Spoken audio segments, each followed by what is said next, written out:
What's going on, guys? Welcome back to another video. So there's one thing that I took off the TL that you guys didn't even notice, and that's the rear roof spoiler. I had it on for a couple of years with no issues, and I do still like the look of it because it was barely noticeable. But then I found another roof spoiler that caught my eye. Now, I'm not sure if this product still exists. It's a roof spoiler made by Megan Racing. I bought it off eBay last year for a crazy deal. Took off the old roof spoiler, tried to install the Megan one, and it didn't turn out great. Fitment looked really good at first, barely any gaps on the sides, but the curve of the roof spoiler was pretty crazy. There was a gap in the center, and the double-sided tape I used kept lifting off. After failing to install it, I just gave up and put it in storage, and I never reinstalled the old one. So today I'm gonna try at it again.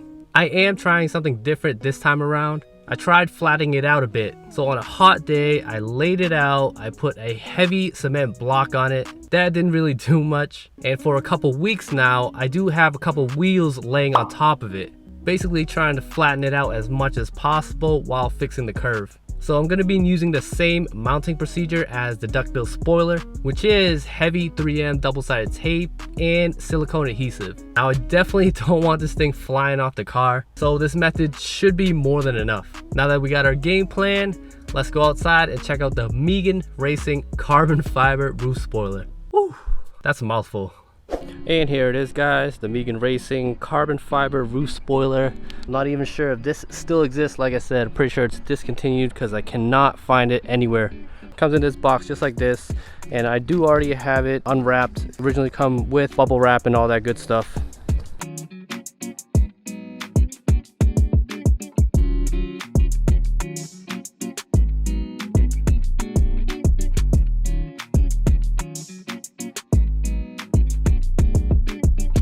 And here it is.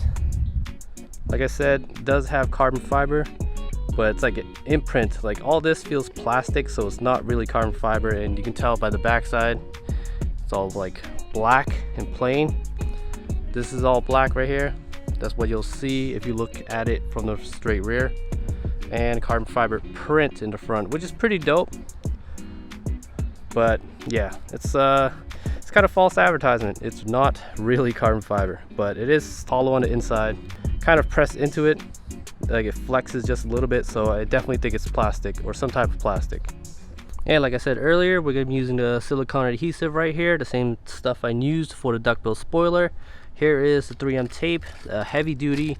It is the 3M VHB, very high bond, so this is heavy duty stuff. It should be more than enough. And I do have gaffer's tape. This is to help it hold down while this stuff dries. I'm not going to be driving the car for a couple days, and should be a really easy install, just like the duckbill spoiler. So here's a test fitment, guys. It actually looks pretty dope, but fitment isn't great, like once again. So the middle is fine, now the tops have lift off, so I think it's bowing like that. Can't win with this, man. As you can see, there is lift off right here. I can push it down, but it's like a lot of force to push it down. Same thing with the other side, and you can see, like, kind of see through it. Yep, right here you can see that like white line, and you have to push it down once again. Look at that, that's pretty tough. This gaffer's tape is helping it hold on. Should be enough force and adhesive where it's not gonna, like, you know, peel off the clear coat if I leave it on for a couple days, you know. I don't know, I think I should just go full send, put some adhesive tape and silicone, and see how it turns out. What do you guys think? I'm gonna do it. I'm gonna go for it. But look at it. This rear end's looking super aggressive with that. Day 2. And here's the roof spoiler. I've been working on it for probably about 15 minutes, trying to heat it up and bend it a little bit more to the curve of the roof and the back windshield, and it's not going pretty well.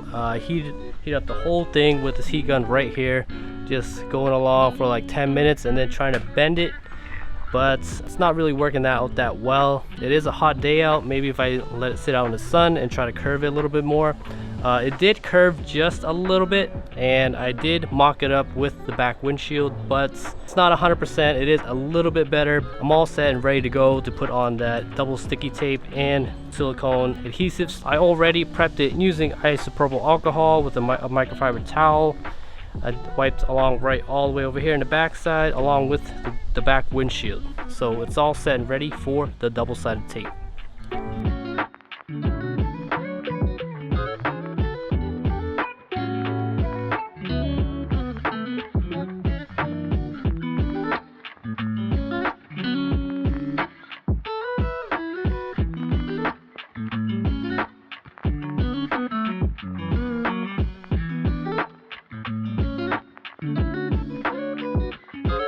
So here it is, guys. Got the 3M double-sided adhesive tape going down.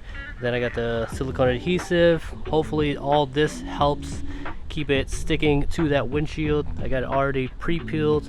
What you do is you just flap it around, and when you stick it on, just pull it and it'll pull alongside all the way down. I do have the gaffer's tape ready to go, some scissors to cut it to help hold it down so that it's not too much pressure putting it on with the curve. I'm gonna leave it down for a couple days and we'll see how it goes. All right, let's get to installing.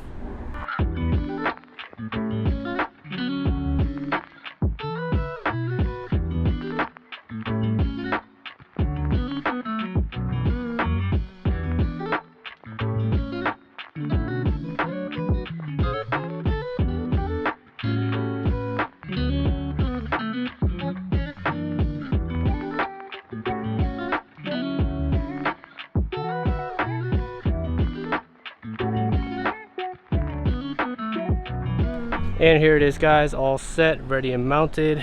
I don't know how much the gaffer's tape is going to help hold it down. I can see it from the curve. This has a little more lift off than the other side, the middle and the left side over there. It's not really helping from what I see. I don't know how much this gaffer's tape is helping because I can hold it down, but I can also hear it creak a little bit. So I know this side has a little bit more lift off than the other side. But I did kind of test it out where I tried to lift it up a little bit, and it's holding on pretty well. Like I said, I'm pretty sure the gaffer's tape isn't helping that much at all, but it's something rather than nothing. But hopefully I'm going to let this all settle and dry. Hopefully that double-sided adhesive tape bonds together with the glass. It is fairly hot right now. I definitely recommend, if you are doing this, do this in the shade where anything doesn't heat up. That's not necessary, but hopefully everything bonds together. But fitment is pretty good. I would say it's like 95%. It's looking really good right now. All right, guys, let's wait a couple days. I'll show you the final results.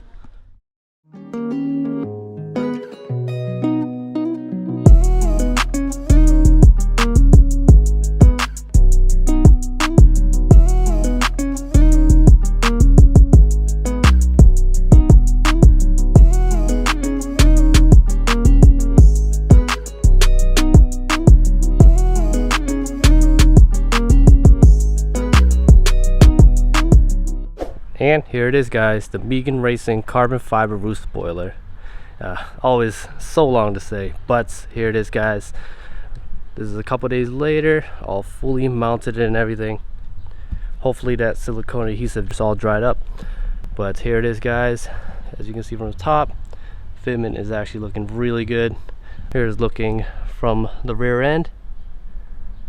It's looking really good. No gaps or nothing. I am really liking how the way this looks. Here's the other side. Don't mind the peeling paint. We got some sun damage, but here's the other side. Small gap, but barely noticeable from when you're looking at it from this side. It's barely noticeable, the carbon fiber, when you're looking at it from the rear like this, because it does match the paint a little bit, or it's a little bit darker. Looks more black than gray, but when you come up to it like right here, you definitely see it's carbon fiber. Carbon fiber, I don't even know what it's called. It's like a inlay or something. It's like design, but it's definitely plastic. It's not carbon fiber, guys. I will say this is officially my first carbon fiber part, but it is not. But here it is. It looks super dope. I'm loving it right now. So there it is, guys, the Megan Racing carbon fiber roof spoiler. That's never going to be easy to say. I'm actually really loving how the way it looks. A little bit more aggressive than my old one, but not as aggressive as the HIC roof visor. I did do a little research and tried to find a site where to buy it. There was one site, but it wasn't in stock, and I did find a similar one. You can say that this one is a knockoff of that. It's from a company called Sorona. They make a whole bunch of aftermarket parts. It's crazy expensive compared to other options. Anyway, guys, that wraps it up for this video. Thanks for watching as always. Let me know what you guys think in the comments below. I'll catch y'all in the next one. Peace.